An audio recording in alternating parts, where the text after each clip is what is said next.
नमस्कार दोस्तों, मैं राम गोपाल साहू आप सभी का हमारे क्लास पढ़ना स्पोकन इंग्लिश क्लासेस में स्वागत करता हूं। दोस्तों, आज से हम स्पोकन इंग्लिश की क्लास स्टार्ट करने जा रहे हैं अपने चैनल पे, जिसमें हम सबसे पहले पार्ट ऑफ स्पीच के बारे में पढ़ेंगे। पार्ट ऑफ स्पीच मतलब कि जितनी भी बातें हम बोलते हैं उन सभी में शब्द होते हैं। उन सभी शब्दों का समूह पार्ट ऑफ स्पीच से ही लिया जाता है। पार्ट ऑफ स्पीच के 8 प्रकार होते हैं, जैसा कि आपको बोर्ड में दिखाई दे रहा होगा। सबसे पहला होता है नाउन। नाउन मीन्स होता है संज्ञा। संज्ञा मतलब कि किसी भी वस्तु, स्थान या कुछ भी चीज का नाम जो होता है उसी को हम नाउन कहते हैं। चाहे वो किसी वस्तु का नाम हो, किसी स्थान का नाम हो, किसी व्यक्ति का नाम हो, कोई इमोशंस का नाम हो, कुछ भी थिंग्स जो होते हैं उसका जो नाम होता है उसी को नाउन कहा जाता है। जैसा कि किसी व्यक्ति का नाम राजू, सीता, गीता, कोई स्थान बिलासपुर, रायपुर, या कोई वस्तु टीवी, कूलर, फ्रिज, जो कुछ भी है, ऐसा कोई भी नाम आता है उसी को नाउन कहा जाता है। दूसरा जो है प्रोनाउन। प्रोनाउन ऐसा वर्ड है, दूसरा जो पार्ट ऑफ स्पीच के हिस्से हैं। प्रोनाउन नाउन का जगह लेने वाला शब्द है।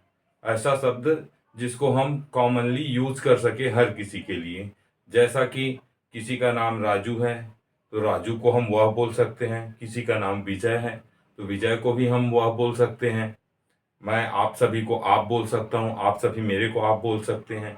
चाहे हमारा नाम कुछ भी हो, हम इस कॉमन वर्ड से जिस जिस कॉमन वर्ड से हर हर किसी को पुकार सकते हैं उसी को प्रोनाउन कहा जाता है। चाहे कोई वस्तु हो तो हम वह करके, दूर में कोई वस्तु हो तो उसे वह करके पुकारते हैं। जैसे वह पेन, वह बुक, जो कुछ भी है, ऐसा ये सभी प्रोनाउन होते हैं। तीसरा नंबर है वर्ब। दोस्तों, स्पोकन इंग्लिश या इंग्लिश ग्रामर में कहीं भी देखा जाए तो सबसे ज़्यादा महत्व वर्ब का होता है। बिना वर्ब के हम सेंटेंसेस नहीं बना सकते, और सबसे ज़्यादा हमें वर्ब के बारे में ही जानना होता है सेंटेंसेस बनाने के लिए। क्योंकि जब हम वाक्य बनाते हैं तो उसमें कोई भी काम जो करने वाला होता है वो हम में से कोई ना कोई होता है, इसलिए हमें तो उसका नाम पता है तो उसको जानने की ज़्यादा ज़रूरत नहीं पड़ती है। ज़्यादा ज़रूरत पड़ती है काम कि काम क्या हो रहा है, उस काम को हम क्या कहते हैं इंग्लिश में। तो बेसिकली हम जितने भी काम करते हैं उन सभी का इंग्लिश जानना सबसे जरूरी होता है। यदि हम उसको जानते हैं तो हम आराम से अपने सेंटेंसेस को बना सकते हैं। जैसा कि वर्ब मतलब यहाँ पर लिखाया है क्रिया या कोई काम। हम चाहे कोई सा भी काम करते हैं उसे वर्ब कहा जाता है। इसके बेसिकली 4 प्रकार को हम 4 फॉर्म्स पढ़ते हैं। वर्ब का first form, second form, third form और आईएनजी फॉर्म। इन चारों फॉर्म का यूज सेंटेंस बनाने के लिए यूज किया जाता है। वैसे तो इन्फिनेटिव के रूप में भी यूज किया जाता है, जिरंड के रूप में भी यूज किया जाता है, लेकिन बेसिकली हमें 4 फॉर्म जानना जरूरी होता है। चौथा नंबर में जो है एडवर्ब है। एडवर्ब मतलब होता है क्रिया विशेषण। नाम से ही पहचाना जा रहा है, क्रिया की विशेषता बताता है। मतलब जो हम काम करते हैं उसको मॉडिफाई कर देता है, उस क्रिया उस काम को प्रभावशाली बना देता है, उसको हम कहते हैं क्रिया विशेषण।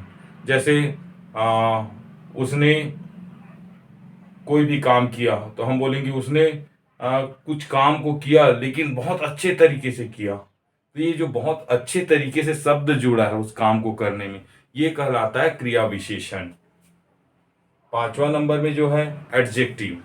एडजेक्टिव जो होता है किसी भी नाउन या प्रोनाउन की विशेषता बताता है या उसके बारे में कोई एडिशनल इंफॉर्मेशन देता है। मतलब नाउन प्रोनाउन के बारे में कुछ भी एक्स्ट्रा इंफॉर्मेशन जो शब्द देता है उसी को एडजेक्टिव कहा जाता है, जिसको हिंदी में विशेषण कहा जाता है। अगला है प्रीपोजिशन। प्रीपोजिशन संबंध सूचक अव्यय कहलाता है। ये किसी भी, जैसे हम बड़े शब्द बनाते हैं, बड़े वाक्य बनाते हैं तो शब्दों को जोड़ने का काम करता है। हमारे वाक्य को बड़ा रूप देने के लिए हम शब्दों को जो जोड़ते हैं वो काम प्रीपोजिशंस का होता है। वैसे तो प्रीपोजिशंस बहुत सारे होते हैं, लेकिन बेसिकली हमारे यूज के लिए 10, 15, 20, 25 प्रीपोजिशन जान ले तो हमारे स्पोकन इंग्लिश में बोलचाल के लिए पर्याप्त होता है, जिसके बारे में मैं डिटेल में आप लोगों को पढ़ाऊंगा अगले वीडियो में। अगला है 7 नंबर में कंजंक्शन। कंजक्शन होता है संयोजक।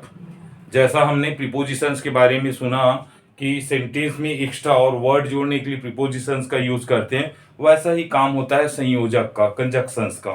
कंजक्शन जो होता है दो शब्दों को भी जोड़ने का काम करता है और दो वाक्यों को भी जोड़ने का काम करता है। हम कंजक्शंस के माध्यम से दो वाक्य को आपस में जोड़ सकते हैं। उसी प्रकार से जैसे हम बुक में देखते हैं कि पैराग्राफ बना है, तो पैराग्राफ जो बनता है कंजक्शन प्रीपोजिशंस के माध्यम से वाक्यों को जोड़ जोड़ कर बनाया जाता है। मतलब कि कंजक्शन जो होता है दो शब्दों को भी जोड़ने का काम करता है और दो वाक्यों को भी जोड़ने का काम करता है।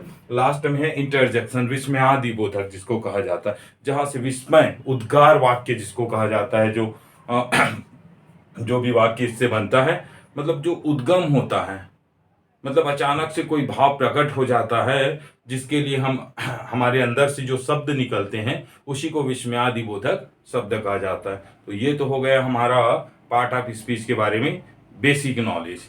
अब हम जितने भी सेंटेंसेस फ्रेम करते हैं, कोई भी सेंटेंसेस बनाते हैं, उसमें खासकर इन्हीं में से हमें शब्द देखने को मिलेगा। जैसे साधारण हम लोग बोलते हैं कि कोई भी मान लो वह किचन में काम कर रही है, she is working in the kitchen, तो यहाँ सी एक प्रोनाउन है, इज हेल्पिंग वर्ब है, वर्किंग वर्ब का आईएनजी फॉर्म है, और इन जो है प्रीपोजिशन है, और किचन जो है एक जगह का नाम है, एक नाउन है। तो इस प्रकार से इन्हीं पार्ट ऑफ स्पीच से लेकर हम सेंटेंसेस बनाते हैं। सेंटेंसेस बनाने के लिए हमें कुछ और ग्रामर जैसे टेंस वगैरह की जानकारी होनी चाहिए, जिससे हम सेंटेंसेस का स्ट्रक्चर बना सके और अपना सेंटेंस को करेक्टली सामने एक्सप्रेस कर सकते हैं, जैसा कि चाहे रिटर्न में हो या ओरली। तो इस प्रकार से हमें पार्ट ऑफ स्पीच के बारे में जाना जा सकता है और हम इस प्रकार से पार्ट ऑफ स्पीच में सभी शब्दों के बारे में पढ़ सकते हैं। तो हमें सबसे पहले ज्ञान पार्ट ऑफ स्पीच का होना चाहिए। तो आप सभी स्क्रीनशॉट भी ले सकते हैं इसमें का, और जो मेरी बातें कही हुई है उसको एक एक बार और अच्छे से सुन सकते हैं, ताकि आपको ये पार्ट ऑफ स्पीच का कॉन्सेप्ट जो है क्लियर हो जाए। ठीक है दोस्तों, आज के लिए इतना ही। धन्यवाद। यदि हमारा वीडियो पसंद आया तो आप हमारे चैनल को लाइक और सब्सक्राइब जरूर करना, और अपने दोस्तों को शेयर करना, ताकि वो भी इसके माध्यम से सीख सके। हम आगे वीडियो डालते रहेंगे, नए नए चीज़ें सीखते रहेंगे, ताकि हम अच्छे आसानी से, दोस्तों मैं छत्तीसगढ़ी, हिंदी और इंग्लिश तीनों में ट्रांसलेट करके बताऊंगा, प्लस रूल के साथ कैसे आप साधारण डे बाय डे हम जो बातें बोलते हैं छत्तीसगढ़ी में या हिंदी में, उसको हम कैसे ट्रांसलेट कर सकते हैं, कैसे इंग्लिश में बोल सकते हैं, इन सभी की प्रैक्टिस मैं आप सभी को सिखाऊंगा। बशर्ते आपको एक एक करके हमारे सभी वीडियो को देखना होगा, ताकि आप बेसिक लेवल से इंग्लिश को सीख सको। मैं भी इससे पहले कुछ नहीं जानता था, लेकिन जब मैंने इंग्लिश सीखना शुरू किया तो मुझे लगा कि इंग्लिश कोई भी सीख सकता है। इंग्लिश रियली बहुत ईजी होता है इंग्लिश सीखना। दैट्स ऑल दोस्तों आज के लिए।